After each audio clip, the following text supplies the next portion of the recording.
Hello everyone, this is Dr. Mathangi, Associate Professor of the Department of Biochemistry.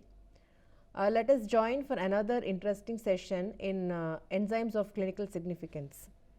Enzymes are biocatalysts that play a significant role in metabolic reactions inside our body. Of course, no metabolic process is possible in the absence of enzyme. Enzymes are basically proteins and they play a huge role in both catabolism and anabolism. In today's topic, we are going to learn about certain enzymes which are of clinical significance, meaning the assay of the levels of these enzymes plays a big role in diagnosis, prognosis and treatment of various disease conditions. Single or serial assay of serum activity of selected enzymes helps in making the diagnosis or the differential diagnosis or early detection of a disease. It helps in ascertaining prognosis of a disease. It helps in ascertaining the response to drugs in a disease condition. Also, it helps in ascertaining the time course of a disease. Let us see some of the enzymes which are normally tested clinically. Normally, we categorize enzymes which are assessed into plasma enzymes and non-plasma enzymes. So, the plasma enzymes are the enzymes which are normally found in a plasma, and they fall into two categories: functional plasma enzymes and non-functional plasma enzymes. The functional plasma enzymes include pseudocholinesterase and lipoprotein lipase among the array of many, and the non-functional plasma enzymes are normally derived from cell or tissue. They get into the plasma only when there is a rupture of that particular cell or tissue, which indicates a disease condition. The commonly assessed non-functional plasma enzymes are SGOT, SGPT, LDH, CK, etc. SGOT stands for serum glutamate oxaloacetate transaminase, SGPT stands for serum glutamate pyruvate transaminase, and LDH is lactate dehydrogenase.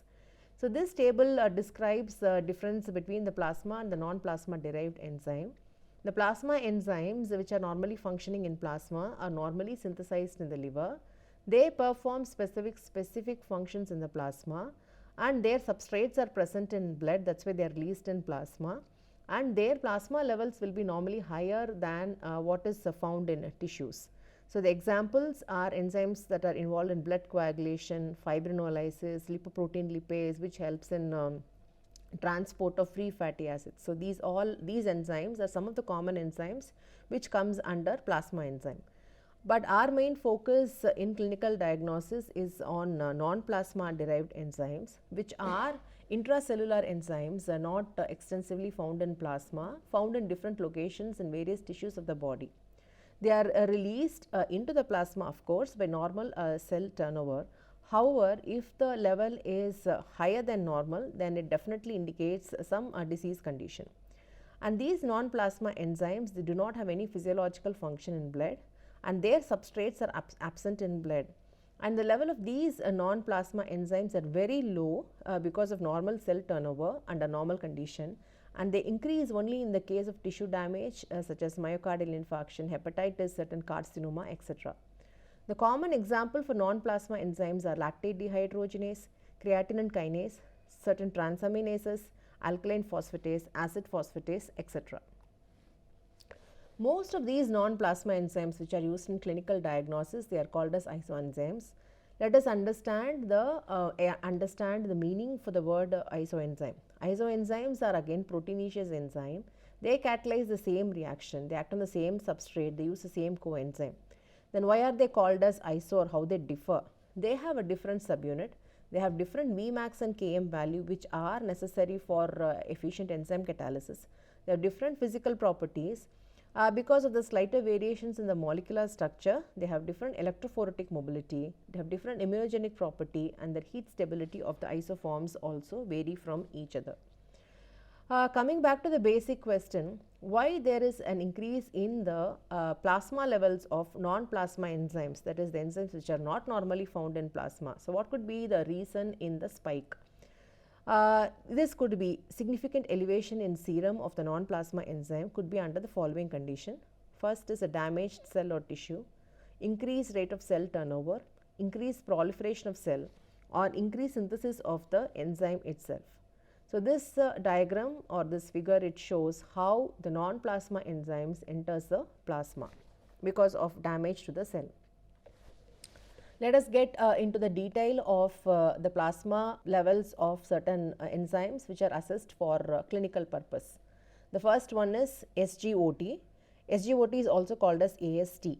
SGOT stands for serum glutamate oxaloacetate transaminase, whereas AST, it's also called as AST, which is a current convention. We call it as AST. It is aspartate transaminase. This enzyme is a transaminase, that is, it helps in transfer of amino group from one amino acid to another, thereby it helps in catabolism of amino acid. So, the normal level of AST in blood is 2 to 20 IU per liter. IU stands for international unit. Mostly we denote the concentration of enzymes in terms of international units. And significant increase in AST is seen in case of myocardial infarction. So, myocardial infarction is a condition where there is lesser or defective supply of oxygen to the heart, which in turn results in inability of the heart to contract.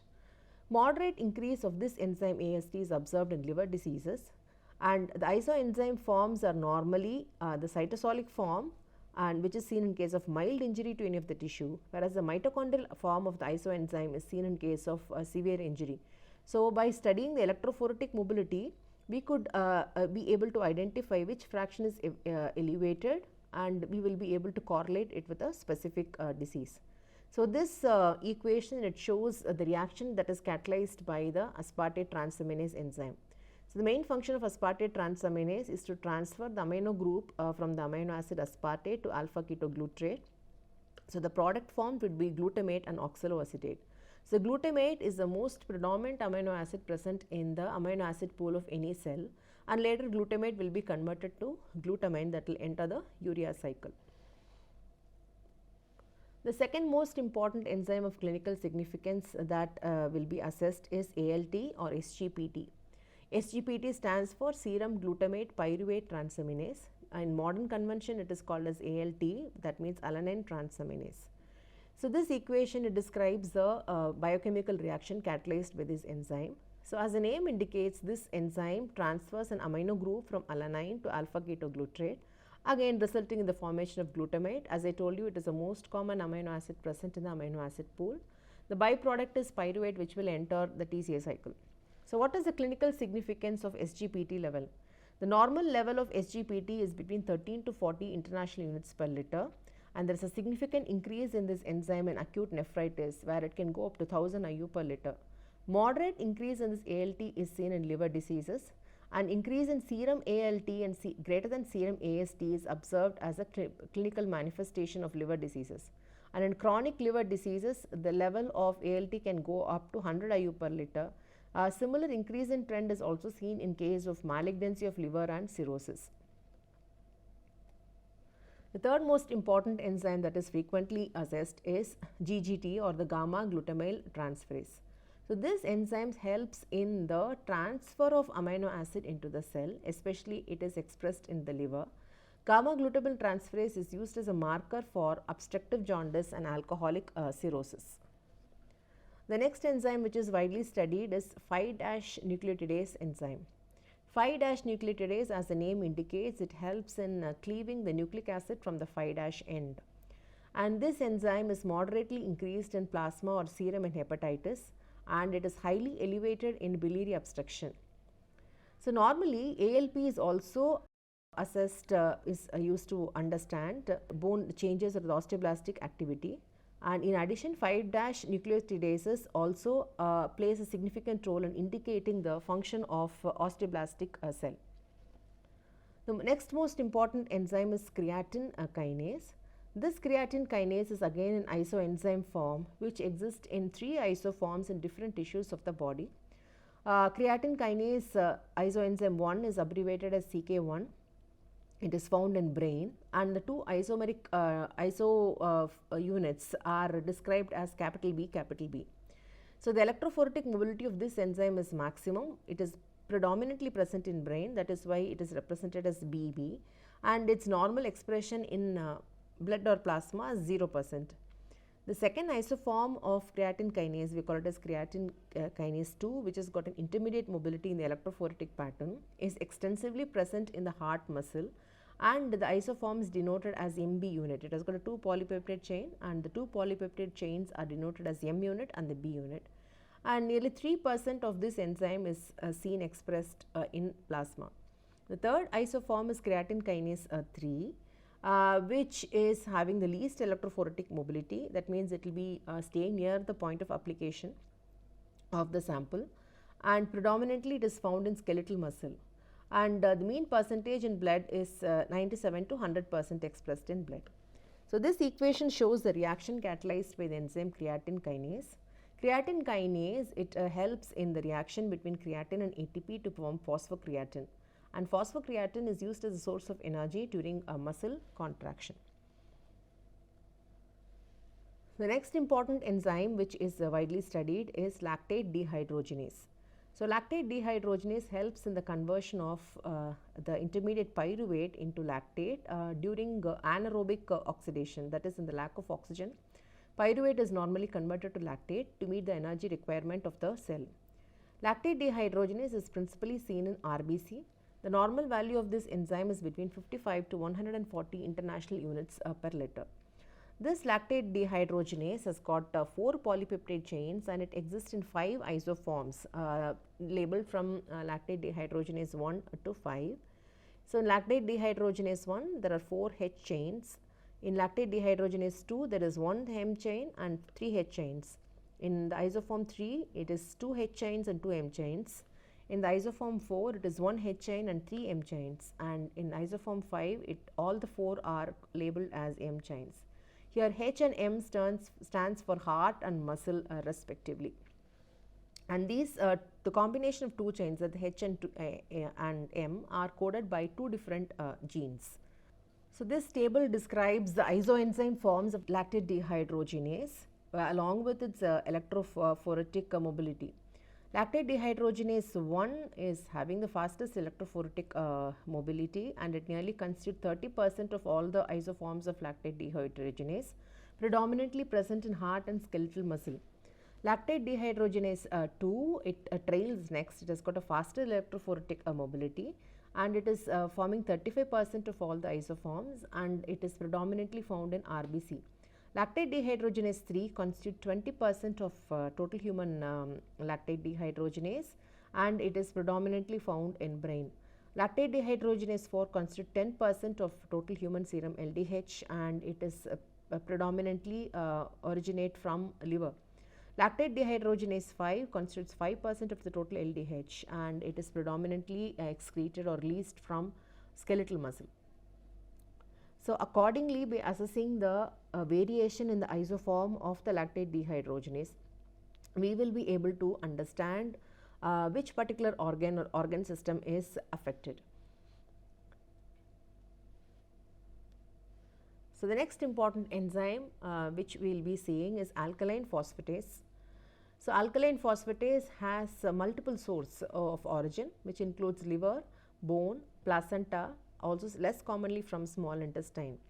The alkaline phosphatase level normally rises in rickets and other abnormalities associated with bone, such as osteomalacia, Paget's disease, and also in hyperparathyroidism. The levels of alkaline phosphatase in serum also rises in primary and secondary malignancies associated with the bone. Another like sounding enzyme is acid phosphatase. Both the enzymes catalyze the same kind of reaction, that is cleaving a phosphate bond. However, alkaline phosphatase is active in alkaline pH and acid phosphatase is active in acidic pH. Acid phosphatases are highly increased normally in bone metastasis and in carcinoma of prostate or prostate cancer. So, let us see some of the clinical enzymes of clinical significance which are assessed in myocardial infarction, and let us see the changes in the pattern of expression of the isoenzyme. So, the commonly assessed biomarkers for myocardial infarction are creatine kinase, aspartate transaminase, lactate dehydrogenase. These 3 are enzymes. Other 2 proteins which are assessed are troponins and myoglobin. So, following an attack of acute myocardial infarction, creatine phosphokinase appears within 4 hours, and following the onset of chest pain, it reaches the peak activity in 24 hours, and after which it falls rapidly. Aspartate transaminase levels are rise sharply in acute myocardial infarction the first 12 hours. The peak level of aspartate transaminase is reached in 24 hours and the levels get back to normal within 3 to 5 days. With respect to lactate dehydrogenase, the serum activity rises within 12 to 24 hours. It attains a peak in 48 hours where the value could even go up to 1000 IU per liter, and then it reduces normally gradually between 8th to the 14th day. So, the continuous assessment of these enzymes, it helps in understanding not only in the diagnosis as well as prognosis of a disease condition. So, this graph, it shows the cardiac enzyme changes in myocardial infarction, which shows a spiking in lactate dehydrogenase and its fall after 14 days, an increase in troponin and its fall, an increase in creatine kinase and it falls at the end of 3rd or the 4th day. Among the 3 isomeric forms of creatine kinase is used for 2 is used for detection, and LDH isoenzymes are used for follow up post myocardial infarction. Especially LDH1 is assessed for the follow up. So, this graph, it shows the variation in the expression of AST and ALT level in viral hepatitis. So, you can see the significant increase in the expression of AST and ALT in weeks following hepatitis infection and its fall indicating cure. And these changes are evident in blood even before the rise of bilirubin in plasma. So, this could be used as an early marker of viral hepatitis. Moving to the next one, enzymes as markers of tumor or cancer. So, the following are the enzymes which are used as tumor markers. First one is serum acid phosphatase. Acid phosphatase is commonly used as a marker for prostate cancer. Alkaline phosphatase is used as a marker for liver cancer or the carcinoma of head of the pancreas. Serum LDH is used as a marker for leukemia and also in certain advanced malignancies.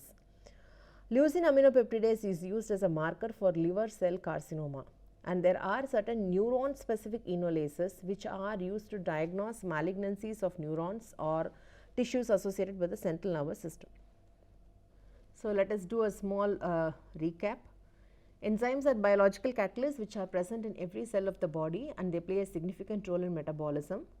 There are certain enzymes which are important in diagnosis of diseases, that includes AST, ALT, ALP, gamma glutamyl transferase, in addition to acid phosphatase. And the key enzymes which are involved in investigation of heart disease are creatine kinase and its isoform, lactate dehydrogenase and its isoforms, and AST. ALP is used as a marker for bone disease. Acid phosphatase is used as a marker for prostate cancer. Ratio of AST to ALT along with ALP is used in the diagnosis of various liver diseases. Thank you so much for listening. Kindly post your queries in case of doubt or any clarification. We will be more than happy to help you. Thank you.